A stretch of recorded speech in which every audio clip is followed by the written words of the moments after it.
Hello and welcome to the Green Collar Careers Podcast. I'm your host, Jose Almanzar, a practicing environmental attorney and former environmental scientist. This podcast is all about exploring careers in sustainability in the environmental field, what they look like, how to get started, and how to grow into them. Each episode, I sit down with professionals who have built meaningful careers in this space to hear their stories, how they got started, the challenges they faced, and the advice I have for anyone looking to break in or level up. Whether you're a student, a career changer, or just passionate about making a difference, these conversations will have something valuable for you. Thank you so much for spending time with us. Let's dive right in. Hello and welcome to the podcast. I am your host, Jose Almanzar. Today at the Green Collar Careers Podcast, we have the pleasure of having with us Samuel K. Sam, how are you? Hey, good evening, Jose. Good to be here with you. I'm doing well. This is a great way to end the week. Absolutely. So Sam is the current chief of the Air Quality Planning Branch at the DC Department of Energy and Environment, which I just realized is DOEE, not DOE. We'll discuss that soon. But Sam is also the co-founder of the Environmental and Health Data Analysis Trust. Now, that the acronym for that is EHDAT. Tell me, what's the short form for EDAT? That's exactly right. We've No been way. going with that. Nailed And it. our lives would be so much easier if we dropped the H, but health is too important to us. So Fair enough, and we'll get into that actually in a second. Sam, first and foremost, where are you currently located? Where are you joining us from right now? no, so I am about 1,000 feet outside of DC, in the Tacoma Park area. Just close enough. Just Just close enough to the red line, to the action. and you did not grow up in that part of the U.S., did you? No, I grew up in the Cleveland, Ohio area. That explains, and people that are listening and watching, most importantly watching, Sam is wearing a very nice shirt right now, but I will blow up his spot. He was wearing an awesome Cleveland shirt right before this, and he made the terrible decision to switch into a collared shirt. I encourage him to keep the Cleveland shirt. The Guardians, are you a Guardians fan? I absolutely am. I whenever you're watching this, who knows what kind of season we're having, but right now we're first in the American League Central, and largely thanks to a fellow Jose. And I like to say the number one and the number two payroll teams in the country, the difference between them is greater than the entire Cleveland Guardians payroll. You could add the Guardians to the number two team, and it still would not be as much as the number one team. Yeah, the You Guardians do have. it small. So I've anyone that knows me knows I followed baseball almost since I was like maybe 10 years old, and I was doing fantasy baseball back when it was still by hand, like before Yahoo got involved. And I was able to do some research years ago and was able to draft Jose Ramirez like around the 15th round when he was still kind of a sleeper, and I was able to nab him his breakout year. And every year since, I make it a priority if I can grab him to do so. And I did so this year, and he is the man delivers every year. And he's such a good human too. Last year when we made a deep playoff run, the New York Times realized, they remember periodically that Cleveland exists, and they did a long profile, The Athletic, I think, of Jose Ramirez, and mostly just about like his hijinks around the clubhouse and the nice things he does for teammates, and just the awesome energy that he brings. And the fact that he's willing to stick with the team, he'll probably be it's not a normal thing in this time. So, I mean, we're on a career podcast, and for better or for worse, people change jobs pretty often. He is sticking with the team seemingly for his entire career as a player, and that's a special thing. He has some integrity because when he was a free agent, he opted to stay with the Guardians despite having offers that probably would have 2x'd, or 3x his salary. So the man has integrity, and he's a hell of a player. And I love that I can share my name with him. Um, Sam, let me ask you, when we connected a few months ago, you had reached out to me and you were exploring different avenues because your career has taken a few turns. How did you end up as the chief of the air quality planning branch at DOE? Yeah, so uh, my last day job before this one was in EPA's Environmental Justice Office. Hmm. And one of What's environmental justice, Sam? I'm sorry. Well, that's not a real thing. yes, no, and right, the prospect that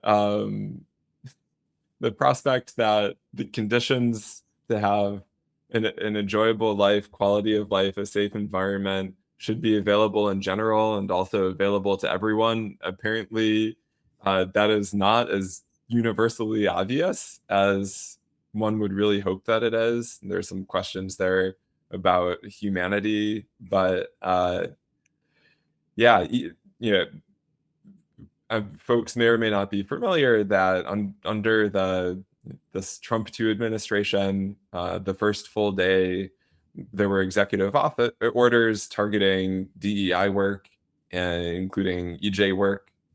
And so the Office of Environmental Justice, which was created under the George H.W. Bush administration, persisted through everyone since then, was immediately targeted and ultimately, for now, dismantled. And a large number of us who are in the headquarters office were subject to a RIF last year in 2025, and then they've continued on the rampage to get the regional EJ staff as well. So one of the portfolios I had when I was in EPA in the EJ office was air regulations. I'm sure we'll talk more about that, but the opportunity to push forward health protective work in the district, in district government, and specifically in air, felt like a homecoming, and it's just been great.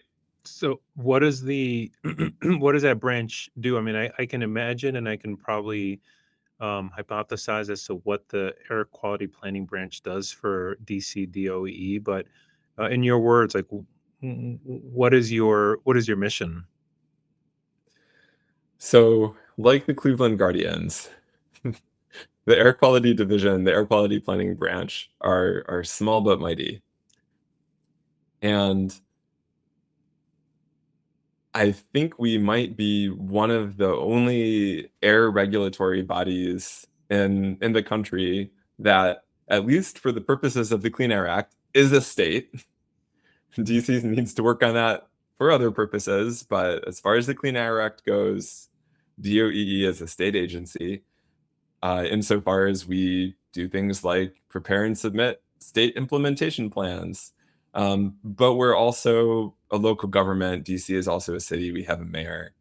And that means we get to do community facing things that a lot of state uh, environmental agencies don't get to do. And a lot of that is contained within the planning branch itself. So, under the auspices of planning, we do state implementation plans, uh, modeling, air quality forecasting, and then we also have things like responsibility for setting up the district's low-cost air quality sensor network, a lot of community outreach, getting air quality curriculum into right now public charter schools, getting sensors out to libraries, schools, recreation centers, and it it's really, I wouldn't have chosen these circumstances. And it's strange having worked on national ambient air quality standards work groups, developing national regulations. It's kind of funny to find myself on this side of the Clean Air Act, but uh, I'm happy where I am and glad to be working with who I'm working with. So much of air quality work is uh, inherently data driven. Um, the anecdotal, subjective evidence can only get you so far. But when you have hard data showing increased particulate matter, increased toxic air pollutants in certain areas as opposed to other areas, it creates this undeniable fingerprint that can then be used to make decisions. How, and you've been in the data space for a while, um, I'm going to ask you a question that's a little unfair, but like, how frustrating is it when the data shows that policy decisions must be made and the policymakers sit back and don't do the thing that you recommend that they do based on the data? That's not an unfair question at all. That's a great question. And you can't address the problem with policy unless you can measure it.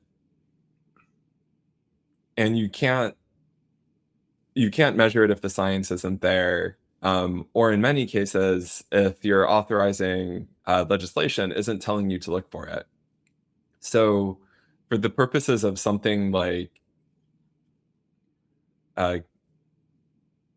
ambient air quality standards attainment, the pollutants that get measured, the spatial and temporal granularity were not designed and therefore do not necessarily pick up the sorts of things that lived experience and frankly common sense tell us exist at the neighborhood level in terms of differential exposure.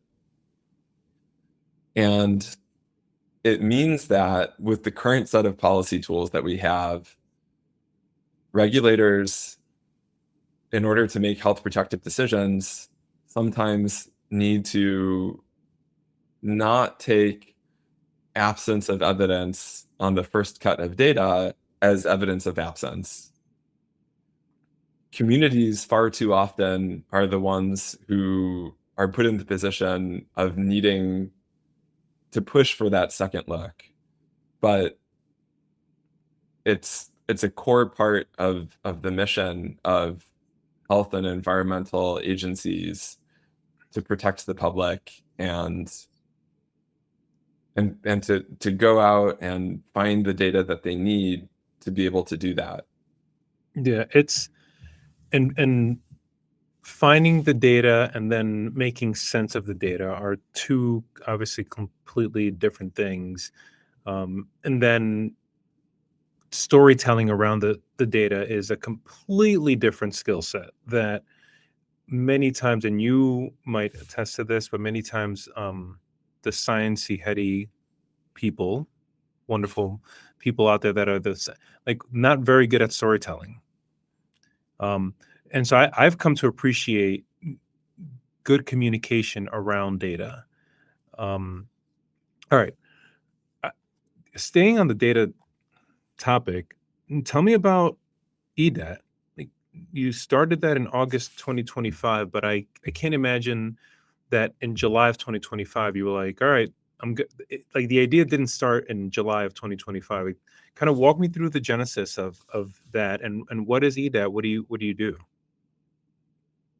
So the EDAT, Environmental and Health Data Analysis Trust, the reason that we ultimately chose August 2025 as the planting the flag start date is because that was the first time we went to New York Climate Week. Literally ordered cards on the train up and picked them up on my way to the first event. New York has a great density of business card printing shops, and so I was able to find one between the main train station and Columbia University. Seamless transition, as if I had had them forever. But you're absolutely right that the wheels had been turning long before then. After the 2024 election, there was those of us in the office of EJ. Many of us hoped that we would be able to stick around. We take the idea of a nonpartisan civil service very seriously, and speaking, I think, for most of my colleagues, when you become a federal civil servant, you know that you're signing up to work for people, whether or not you would have voted for them or not. And so we were ready to stick around and do our duty as best we could. Ultimately, didn't even have that option, as it turns out. But the first conversation I had along the lines of EDAT, some scenario preparation for, well, what if the work isn't allowed to continue within the EPA, within the federal government? What then? So that November, I was up for a guest lecture, actually at Columbia, and then started meeting with folks on the sidelines about EJ Screen.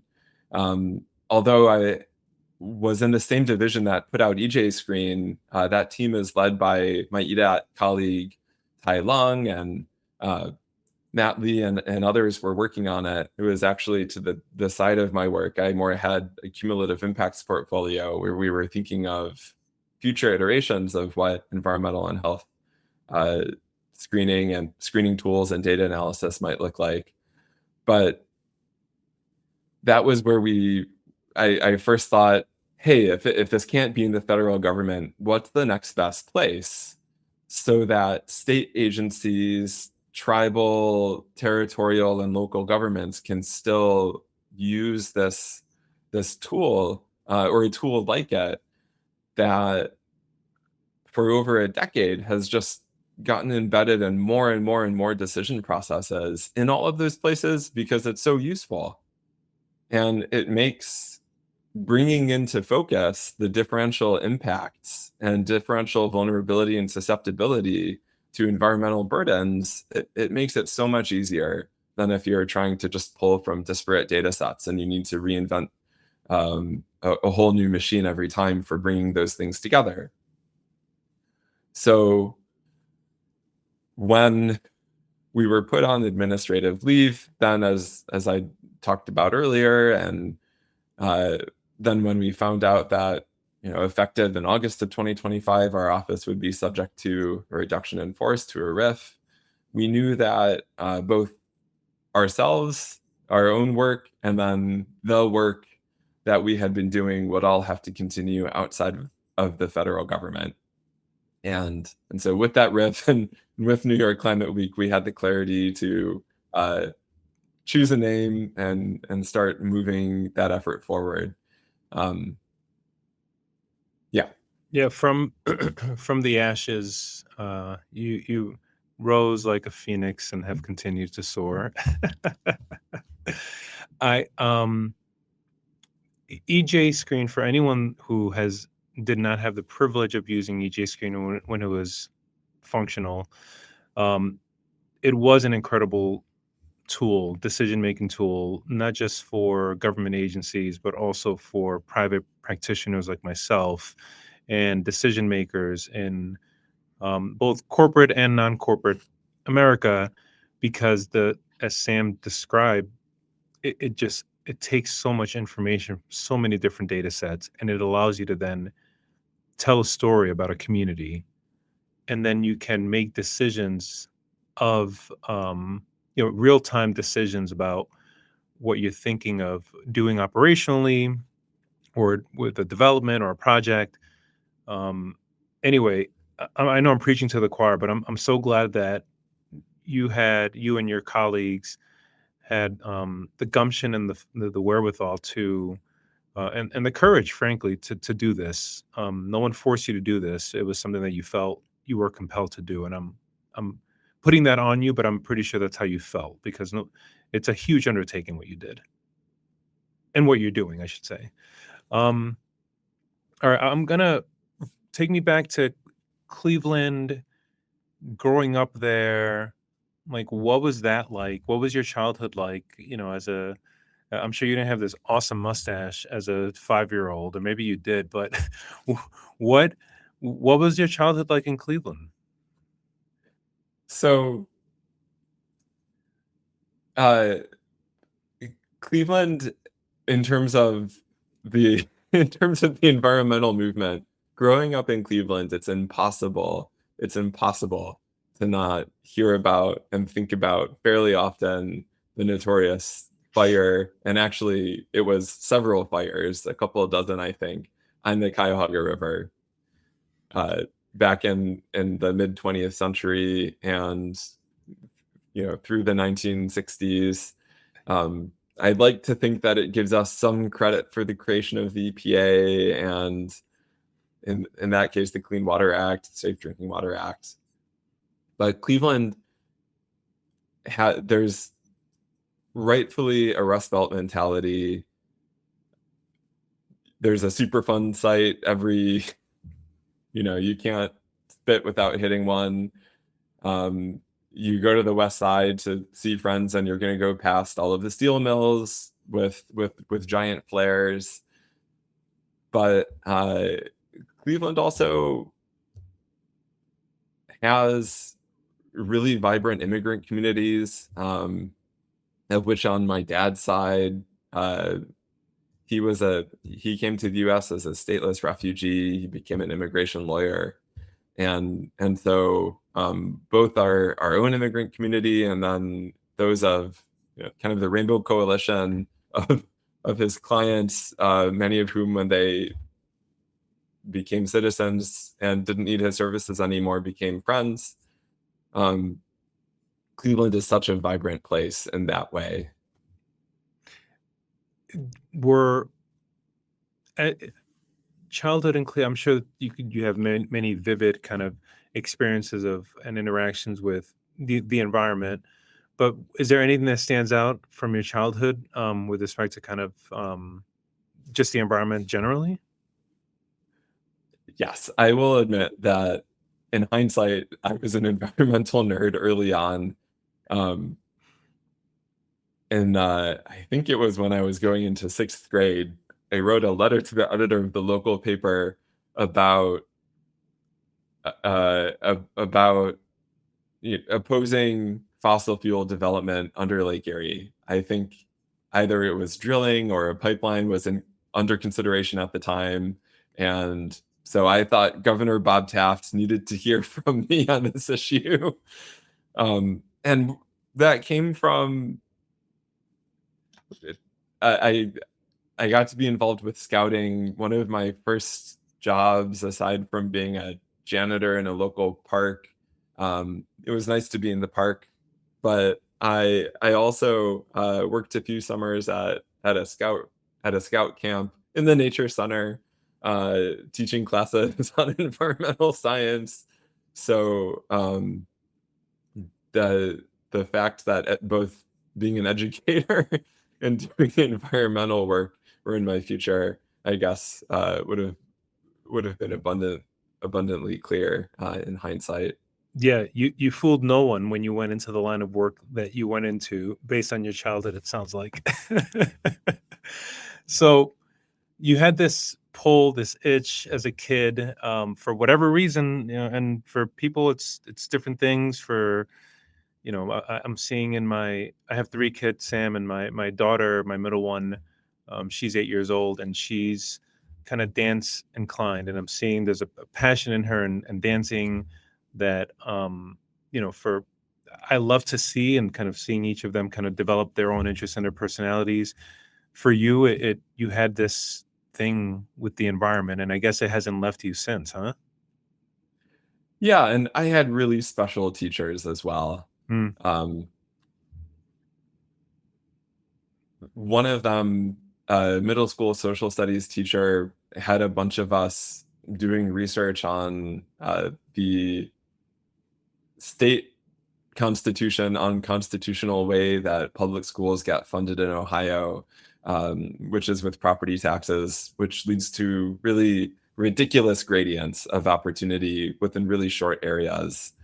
And then other science teachers, mentors through scouting, a bunch of dusty Carl Sagan books that were sitting around in the nature center, the ability when I was out there to see the night sky and feel small in the universe. So there were a lot of really wonderful teachers and mentors, and opportunities to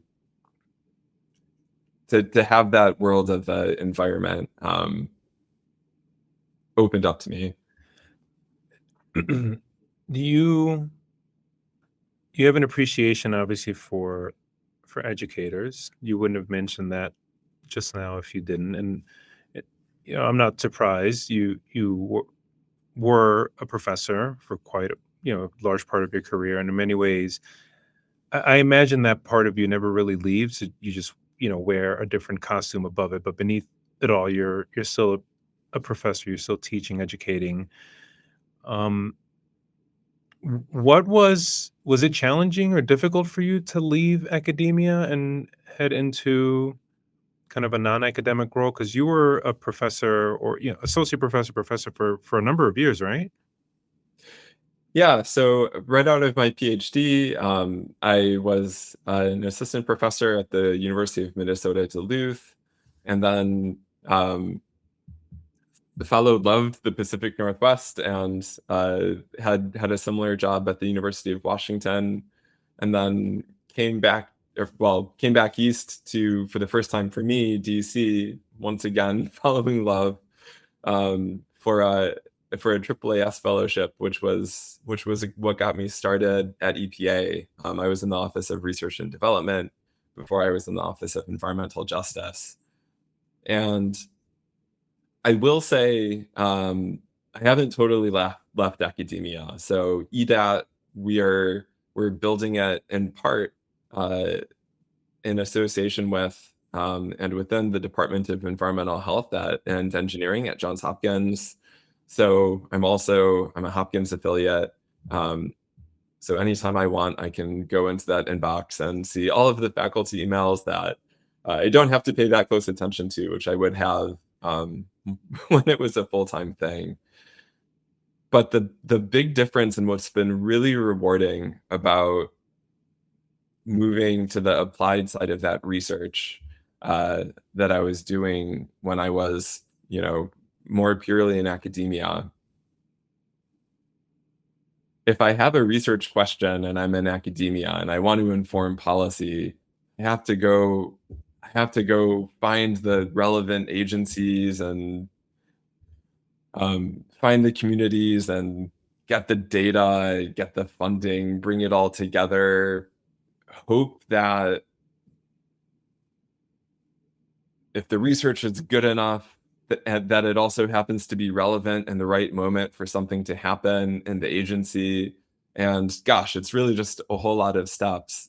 But if you get to bring yourself into the agency, even if it isn't the main focus of your work, no one is really stopping you from doing the research. Last week, I got to go to the NASA Health and Air Quality Applied Sciences team meeting in Madison, Wisconsin, and think really nerdy thoughts. And so it's been very satisfying, both within the federal space and now within the district space, to be able to push research forward, but know that yes, there's direct policy relevance, and the research has fewer degrees of separation. The Rube Goldberg machine, from where the research then improves quality of life for people, is so much smaller and simpler, and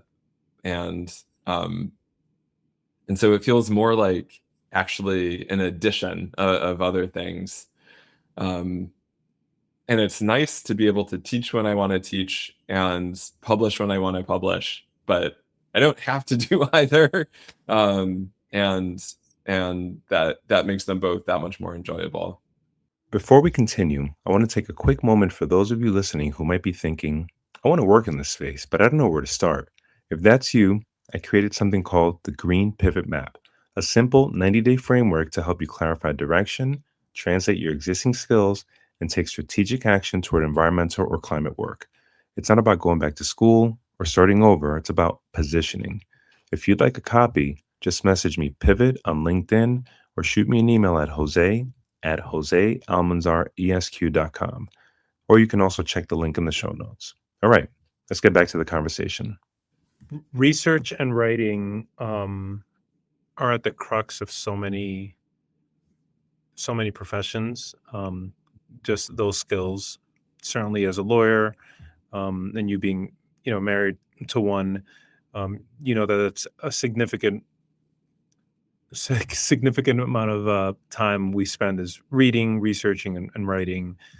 Um, your skill sets that you developed while in your PhD program, do you find that a lot, some, or a little bit of those are, applied to what you do now? Absolutely. I would say nearly all of it. Hmm. I feel very fortunate to have landed in geography. That happened in college. A lot of people don't land in geography until graduate school.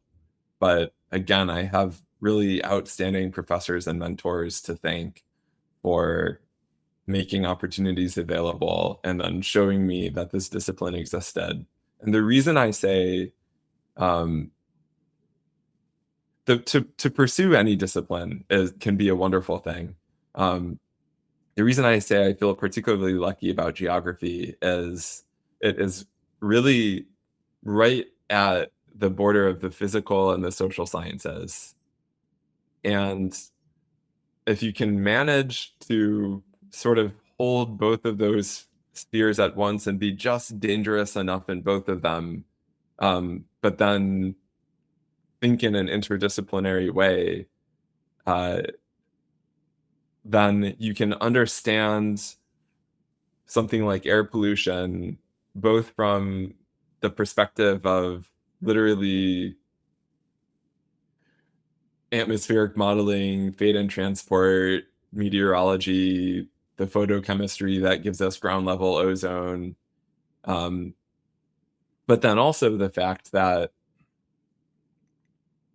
the concentration of air pollutants matters to us when it encounters people and their lungs.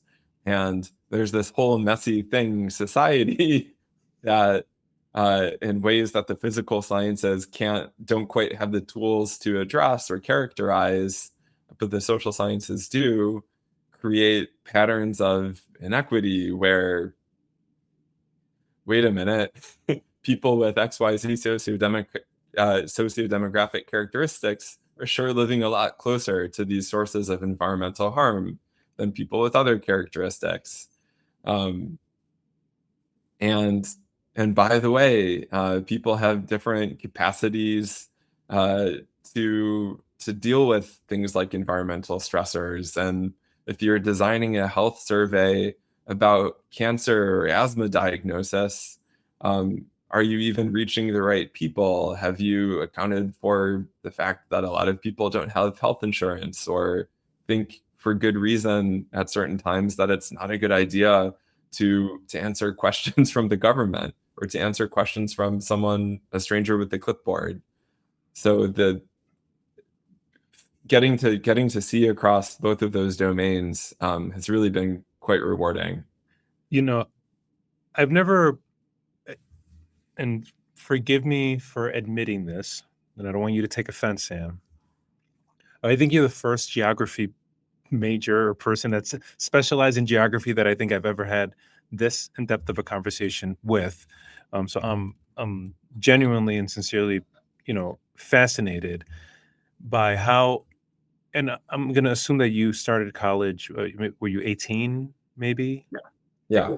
Yeah. How does an 18-year-old decide that geography is the major they want to choose and that they decide that they want to go in? Were you thinking, I'm just really interested in this and I'm just going to do it? Or were you thinking, I'm interested in this and I think I'll have good employment opportunities afterwards? Like, walk me through, if you can remember, like, what was that decision like to lean into geography, which is not a typical major that people, select?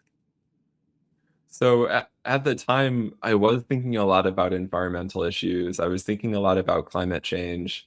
And climate change is an international issue, of course, as much as it is a domestic issue or a local government issue, wherever you are. And so my first major was international studies, of which one of the cognate disciplines was geography. And then in the course of taking some of those physical science classes, um,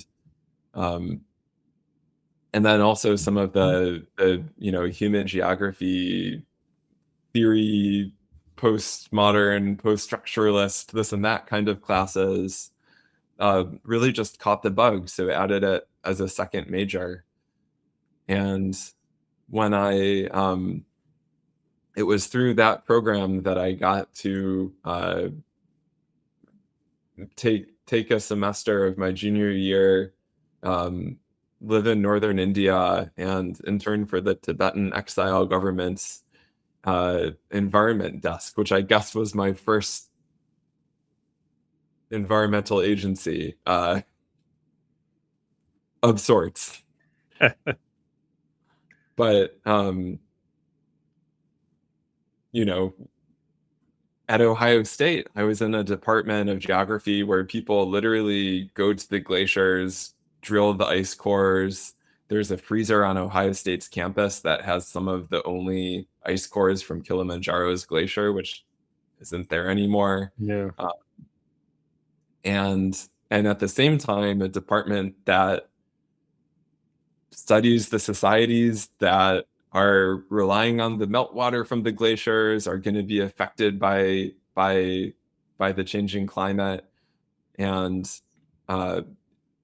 any discipline can be interdisciplinary. And I invite, no matter what your training is, or if you don't have training at all, to think across domains. Nothing is stopping you. In fact, it's maybe easier if you don't have the training. But with geography, and especially in the department where I got my graduate degrees, there really is a nice balance between the physical and the social sciences. Yeah, the interdisciplinary nature of just environmental issues as a whole is what got me really interested in this stuff in high school. I had the privilege of going to a school in New York City called High School for the Environmental Studies, and we were learning about climate change when it was called global warming. And it's one of the things that I genuinely and sincerely love about what I do is that there's the hard physical kind of physical science, but then there's this kind of squishy social science that goes along with it. For me, and I know I'm preaching to the choir, but it makes for just a more dynamic um, way of seeing the world, which I know you appreciate. So, Sam, you were in academia for a while, pivoted over to EPA through a fellowship, um, and now you're kind of in local government. But for people that are in college right now, or maybe recent graduates, as the kids say, it's rough in the streets, man. It is rough out there. How should somebody who is currently a third or fourth year student, maybe they're interested in environmental issues, maybe they're not just yet, but if they want to kind of position themselves to enter the space, what advice would you give that person? What advice would you give to an 18 or 19-year-old college student right now who's interested in environmental? So I hope that I'm right about this. And if you're watching this a couple of years after 2026, then you know the answer to this when we don't. But I really think this is a great time to be a student who wants to do environmental work. Because despite, or maybe in some ways because of the wrecking ball that has been taken to the Environmental Protection Agency, and to so much of this work in so many places, the need is not going anywhere. If anything, the need is only getting more acute. If society wants to persist, if we want the conditions of possibility for quality of life, meaningful life, for life itself to continue, then by whatever name, in whatever form, we will need to continue to do environmental work, environmental justice work, and that means it's going to get rebuilt. And if you're in school right now, then as it's being rebuilt in whatever form, even if it has to look different than what it looked like a few years ago, the work needs to be done, and you are desperately needed in it. And whoever you are, you bring a perspective that no one else has. We need every kind of person. We need all of you in this work. If you haven't taken any science classes yet, it's probably not the worst idea to take a few.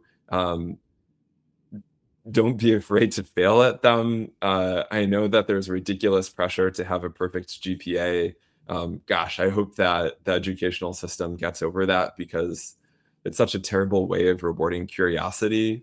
But in whatever form you can expand your horizons, even if you don't think you're going to be a scientist, one, don't ever count yourself out on that front.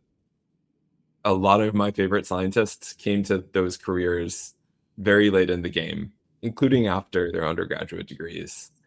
But if all you become is scientifically more literate, whatever else it is you're going to do, and especially if you're going to be in the environmental space, that will still be an incredible contribution. We need, like you, Jose, we need sciencey lawyers. We need sciencey policy wonks, and just people who care, people who want to improve life for all of us, people who want to make survival possible for the species and thriving possible for humanity and for for all of our neighbors on Earth. Yeah, no, it's and beautifully stated, Sam. I think so. It's clear that climate change and biodiversity laws are like 1A and 1B, and certainly 1A impacts 1B, and what a lot of people don't realize is that 1B also impacts 1A, and that kind of the magnitude of both of those problems is is paralyzing. You know, when you really think about the magnitude and the way that we got here, and then everything that we should be doing but we're not as a collective, is enough to for people to sit back and be like, well, what the heck am I even doing? I might as well just sit back and watch the world burn. But then I come back to this feeling that I get and deep within me that that is such a defeatist attitude, and humans, our species did not get to where we are today, in the progressive sense, by just kind of taking it on the chin and laying down. And frankly, all of creation, and I'm not trying to get in a metaphysical or a religious or spiritual thing, but just the nature of creation is to grow and evolve. And I think there's a moral awakening happening on a global scale with a lot of humans, which is why I think this work is so important, because you're now seeing people that weren't scientifically inclined, like leaning into this stuff and caring more about it.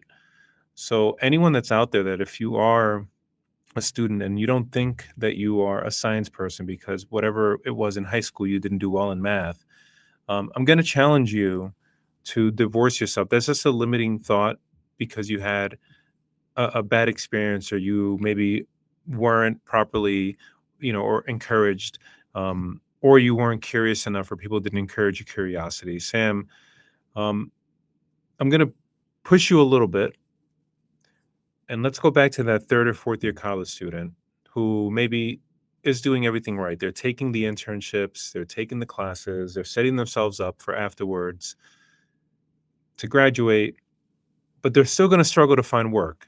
And the reason is because the market is oversaturated with really impressive young people, and also saturated with really impressive people that are skilled 10 or 15 years into their career because we're in a recession that nobody wants to admit. For the college student, and we're going to get back to the 15-year professional in a second, but for the college student, what are some things practical things that they could do to distinguish themselves or set themselves apart if they want to enter the environmental space? So I'll first share a strategy that I think will help people set themselves apart. And also then, yeah, some of those outward signaling things. But strategically speaking, just be prepared for rejection. Don't be afraid of failure. Remember that every rejection, every path that then feels like a short-term dead end is ultimately part of your story, which will be successful in whatever version of what that looks like. If you want to do this work, you are needed in it, and you will have the opportunity to do it. As Jose said, it's not going to be smooth or straightforward in all likelihood. It's not that way for anyone except for an incredibly lucky few, and I truly mean it takes luck to have a straightforward path in this sector. So it's not fun to be told to be patient, but really don't take that personally. As Jose said, there are these structural things going on economically in terms of the field. We haven't even started to talk about whatever havoc AI is wreaking in this area, at least in terms of the job market. But if you're able to not take rejection personally, if you're able to, put yourself out there, and the win from that is however you grow from that process of doing it, and not the end point, not the success or failure of any given application or pursuit of any given opportunity. And that will allow you to, as you pursue different things, find yourself doing the things that you really want to do, meeting the people who have the most closely aligned interests, and that will ultimately be what is most likely to carry you into roles where you'll feel like you belong, and where you feel like you can make a difference. There's probably, feel free to press me on some more practical. No. I want to. You had a second point that you were going to make, but I want to pause here for a second, Sam, because you just gave me an idea which you articulated so beautifully. Not taking rejection personally is such an incredible skill that isn't taught, because most of us have been conditioned to think that we're special. Most of us have been conditioned to think that we are that we are beyond this kind of realm of rejection that is fed to us by this concept. I mean, social media, and I'm not trying to get in kind of my old man, soapbox here, but we see people posting how great their lives are, and then we go and live our lives, and most of life is rejection and disappointment. Or I wouldn't say most, but a significant portion of life is rejection and disappointment. And we think, well, shoot, if I'm not batting 1,000, going back to baseball, if I'm only batting 300, then I must be a failure. Well, no, like in baseball, 300 gets you into the freaking Hall of Fame. And, I think something that's very strategic is, one, not taking rejection personally, but then doing the hard part is, after you're rejected, going back to the rejector and asking for critical feedback, and then improving on your presentation for the next round. And that's the good thing that salespeople do. Salespeople don't take rejection as a personal slight. They take it as a data point, and they improve their pitch, and then they go and try to find the next lead and sell it to them. I think people that are out there being rejected are probably getting rejected and just moving on without doing the internal reflection and doing the external requesting of data. So I just wanted to kind of get that thought out before we moved on to your second kind of practical point. No, that's absolutely right, and, it is getting harder and harder these days to be able to get that meaningful feedback from depending on what kind of organization, and I blame the attorneys, I blame the HR departments. They t you know, it but but, in my own searches, that's when you can, call up some friends, run stuff by them, be vulnerable with your friends. If you can't be vulnerable with your friends, if you can't be vulnerable with yourself, then you're not going to be able to be authentic and vulnerable with potential organizations. And then you won't be bringing your whole self to that effort. Um, but yeah, the imposter syndrome, oh my gosh, in academia, the imposter syndrome, if you don't have imposter syndrome, you're either a sociopath or you are an imposter. Everyone has it. Everyone has it. And academia, it's even worse than like the environmental space writ large because it's this self-selected group of really brilliant, committed people chasing these dwindling number of tenure track roles, and the math just doesn't math. Um, so yeah, embrace the imposter syndrome. You have nothing to prove. It's not you. And Jose, as you said, like batting 300 gets you into the Hall of Fame, and um, being one for it doesn't matter how large the number is. Being one for whatever that big number is gets you a job. So I had the advice I gave to a mentee of mine who's really down in the dumps a while back because she was just applying and getting rejected, applying and getting rejected. And some of it is, like you said, there's just who knows what AI is doing to, the job market generally in terms of organizations being able to quote unquote review applicants without actually reviewing them and just feeding them through a algorithm that tells them who is or isn't qualified. Um, but I mentioned to her, I said, listen, you don't need 15 yeses. You just need one that makes sense. And so keep trying and kind of, but the other thing about applying for work, Sam, is that sometimes you can get into the mindset of just applying for work and having that be kind of the quote unquote activity that you do. And you feel like yeah, I applied for 10 jobs and I'm done. I can now go and like hang out and watch Netflix and I'll try again tomorrow. And I'm starting to scream from like the mountaintops. Like if you're looking for work and you're only applying for jobs, you're only playing like half of the game. To your point, you should be engaging with your network. So it could be your friends.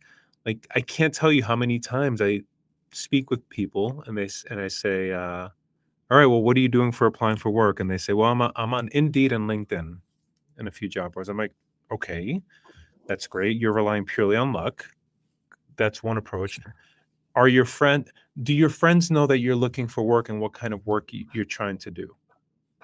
And they'll say no, and I'll ask them like, "Why aren't you speaking to the people that purportedly care the most about you? Like, why are you not tapping into them and their networks to see if they are one degree of separation from your next job?" Like that's your direct network, like the people that you went to high school, college with, your family members, uncles, aunts. Like that's people give networking. It's become kind of a cringy kind of thing. People think you Yeah. go to a conference and give a business card.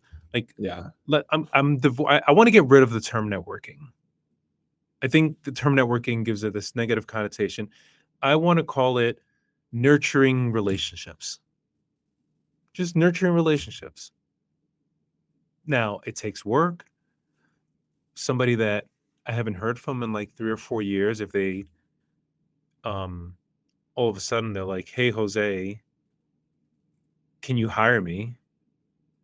It's like, well, I can't hire you. First of all, like, we haven't spoken in 3 or 4 years, but why don't we have a few conversations and I'll see if you're still someone that like I can try to help. It's nurturing relationships. So the advice that I give to a lot of people is show up to spaces without asking of anything in return and just be present and learn and be there before you need them. Like before you need them. And what you said about learning, I think that is so key, because you're right, especially if whoever is listening, if you are like an empathetic person, if you're self-aware, and it's tough to go out into a situation searching for a job knowing that like your ability to pay rent is on the line, your ability to buy groceries is on the line, um, and not have it feel transactional. Um, and then that might manifest in just feeling really awkward, feeling like an imposter, whatever it is. But if you're able to, and not even trick yourself, but if you're able to genuinely think that when you're applying for jobs, information is leaving you. It's just going in one direction. Your representation of your experience to the potential employer. Um, and you're not getting much in return. But if you're, as Jose, as you're saying, if you're making these connections and if you're thinking of the endpoint of them, like not as a transactional thing, how can this person deliver something for me either now or in the future? But if you really just go in with the learning mindset, and um, you will get what you need to go where you need to go, um, despite whether or not you know what you're looking for. It will come to you if you go into those interactions with the learning mindset. You also might just find a buddy. In my most recent search, there's a particular person, um, who was a second degree connection, um, who, as it turns out, did get me an interview somewhere. Uh, but more importantly is now just someone I'll meet up with for a happy hour, will help fix their faucet. That's not a metaphor, that literally happened. And, gosh, I came out way ahead from that interaction, and gaining a buddy. It, It's not always going to be a job that's the it, successful endpoint. yeah, I don't know, man. I've gotten to the point in my life, and I intuitively started doing this years ago. I just started accumulating relationships in a I divorced myself from the transactional component. And people can kind of sense it and feel it from you when you're Yeah. a sale. You've kind of got like if you go to a conference looking for clients, or if you go to a thing looking to make the sale, people can kind of sense that and smell it on you. I now go, I walk around spaces, I occupy spaces with a genuine interest in just learning about people. And that it may turn into nothing. I may meet someone, we may have a great conversation, and it literally may lead to, I may never hear from them again. I may never email them. But you know what? For that like hour and a half, for those 2 hours, we were so immersed in each other's lives. And my life is better for having met them and engaging with them. And by the way, if we end up reconnecting months later or years later, like you and I, like, shoot, that's a cherry on top. Like, I don't know. That seems to me like the easier way. And I'm coming from a place of privilege because I am fully employed. But I wasn't, Sam, for a while. I spent a few months underemployed, and I won't go into all that in this conversation. But and even then, I was still just showing. And by then, I was able to cash in some of those chips. Might I add you? By then, I was able to then reach out to somebody that I had 5 or 6 lunches with over 2 years. But I was reaching out to them from a place of genuine, hey, you know who I am, and I know the spaces you occupy. Is there anything you might be able to do for me? And that's how I actually landed at Holland and Knight. was through a genuine connection that I made with somebody at the New York State Bar Association. We co-presented in 2023 in Oklahoma City at an EPA Brownfields conference. She and I struck up a very nice conversation before the conference. We met up with our panel before the conference for dinner. And at that dinner, we both said, hey, it would be kind of fun if we ended up working together, wouldn't it? And at the time, I wasn't looking. At the time, her firm, Howland Knight, wasn't looking for me. But fast forward like 10 months later and circumstances change, and I reach out to her and I said, hey, remember in Oklahoma City, we said it'd be fun to work together? Well, things have changed for me. And even that, it still took 6 months, but it came from a warm relationship. And so the overall advice, if anyone's taking anything from this, is that you can have the great degree and you can have all the great internships and credentials, but time and time again, relationships are the thing that move the needle. Sam, I'm going to ask you a question that has become kind of a staple of this podcast. What's one or two pieces of advice that you would give to an experienced professional who wants to break into the environmental space? Now, this is somebody who has been maybe 5-10 years doing other work that's not environmental, but they've become inspired by a book they read, maybe something on social media they saw, or something in the news. And now they're like, I want to do more for the planet. I want to do more for the environment, but I don't have a science background. How would you advise them if they want to break into the space? So, first of all, whatever your skill set is, the environmental space needs it. There are so many different kinds of work that are part of this broader work. Even just in a single office, we had scientists, we had attorneys, we had people doing community outreach, we had people designing grant programs and managing grants. So whatever your skill is, there is absolutely a need for it and a place for it in environmental work. And in some ways, coming in later in your career, mid-career, makes you particularly valuable to the environmental space because a lot of scientists have never had to deal with industry from within it, or don't understand some of just like the cultural cues, the assumptions, the mindsets. And so if you can be a translator of whatever your background is for the environmental space, so that the programs, the solutions stand a chance of actually existing in the real world, then that's outstanding. That probably needs to be a two-way street. It's always good, again, same advice for the undergraduates, to approach things with the learning mindset. The environmental space is probably a lot more complicated than it looks from the outside, with a lot of different lots of flavors, lots of factions. And so it'll be good to just talk to as wide a range of people as you can find,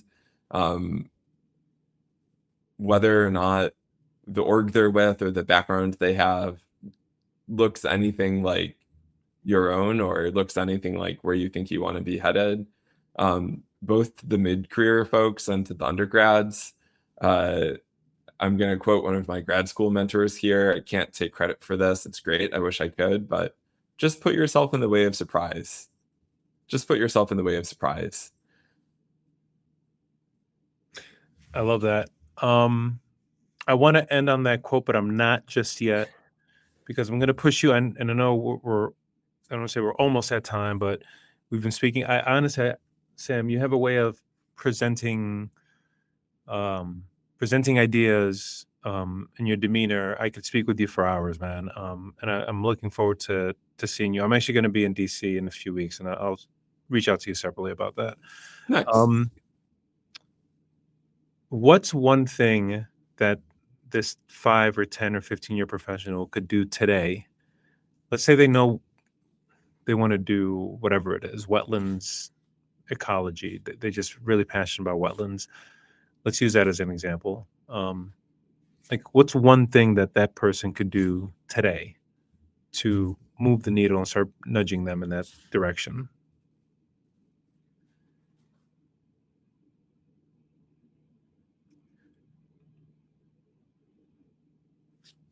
So what I'll say is listen, whatever internal compass is starting to point you in the direction of environmental work. Listen so closely to it, understand where it's coming from, and let go of assumptions about what meaningful environmental work is. Because, first of all, it might not start with the full-time job. It might start with finding, and if if this is authentic to your compass, then I'd especially push you in this direction. It doesn't have to be, but finding local groups that are addressing environmental harms. If you've got, even if you haven't heard the term environmental justice before, but you've thought about inequality, you've wanted to work for justice in other contexts, whether that were maybe not environmental. If you've stood up for for issues that you think are right, then wherever you live, I guarantee you there are environmental justice groups. But maybe it's not that. Maybe it's birders. Maybe it's wetland folks. Those aren't mutually exclusive, by the way. Actually, one of my best friends in the environmental justice movement is, in addition to being a huge nerd and atmospheric scientist, is also a huge birder. So you can be all of these things at the same time, but your people are out there. Find them wherever they are. Go from there. I love. First of all, thank you for validating the framework that I'm starting to put name to, and it's taking form. And the first thing that you're saying, without us ever having this discussion, you're saying exactly the first step that I tell people, which is you have a signal, you have something that's within you, it's a feeling, and it's not rational. It's the left side of the brain, the rational thinking side of the brain, the one that is responsible for the executive function, the one that's responsible for doing logic-based thinking. That side of the brain serves us well in many respects, but it's terrible for this exercise, because within a few minutes, it'll talk you out of the feeling, and it'll tell you you're not good enough, you're not qualified, what are you doing? This is a pipe dream, go stick to whatever it is you're doing. You have to almost put that part of your brain to sleep, and you have to go towards the feeling side, the right side of the brain, the one that's more in tune with creativity, with love, with connectedness, with intuitiveness. And the way to do that, Sam, I've discovered, and this is not unique to me, I didn't create this, but it's through doing nothing, and I mean meditation, or doing something for the sake of doing it with no goal in mind, like painting, running, something that gets you kind of in a meditative state that's not thinking based. And then when you exist in that little bit of space, and you don't have to spend too much time there, but like 5 minutes, once you find yourself in that headspace, then like really intentionally thinking about, well, what the heck is it about the birds or the oceans or this indigenous plant or whatever? Like, what is it that is pulling me towards this? And I call it the signal. Everyone has a signal, and there's like 4 archetypes. There's some signals that come from pain. Maybe you experienced something, or your family experienced something that just created an image in your mind and got you focused on environmental issues. Maybe it's you went for a hike and you saw the wonder of a vista that just blew your mind. Maybe it was a curiosity component, or a mixture of the three or the four things. And everyone has that. Everyone has that. Um, for me, I was sick as a kid. As a 5-year-old, I almost died from contaminated water, and I didn't realize till I was in my 30s that that was an impactful point in my life. But it's always been in the back of my head and my brain. And then I had an experience as a 15-year-old where I got to spend 6 weeks in nature through an organization called the Nature Conservancy. And one of those afternoons, I had this kind of a spiritual moment with very literally with the earth.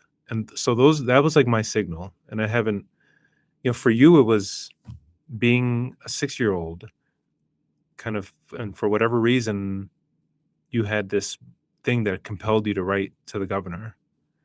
So I know I'm repeating what you said in just kind of my words, but thank you for, I think that's the most honest thing that anyone can do for themselves, is to like be intentional about why they care. Man, I don't know. I'm going to have to stop the podcast on this note. Sam, any final words for people that are out there listening to us and want to enter the environmental space? Any final words for them? Yeah. Last thing I'll say is so many things are going wrong. And that's not okay, but it's okay. And I'm gonna say something that on the surface maybe sounds very depressing, but it's not. No matter how much worse things can get, they can get even worse. They can also get even better. So in the coming years, we might be crossing all kinds of lines in terms of climate change, in terms of biodiversity, in terms of societal upheaval, in terms of inequality, that feel like there's no coming back from them. But that's just not true. And so don't let despair ever stop you from doing any amount of this work. If the only endpoint is the time that you spend in community with other people and in attempts to do it, then that's already more than enough. That also isn't my idea at all. That's just straight up Octavia Butler. So maybe go read Parable of the Sower. Be comfortable with change, and persist, survive, and thrive by being in community with others. I love it, Sam. I'm gonna sit with this conversation. This was probably one of my my more favorite discussions on this podcast. Sam, you're great. I'm very happy that you're still serving the public. I mean, you have been serving the public in many different capacities, but Washington, D.C.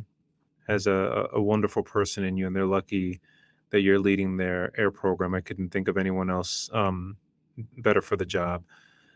Sam K, everyone, you can find him on LinkedIn, but my guess is he may or may not reply to you. He's got about 18 different jobs. One more important than the next.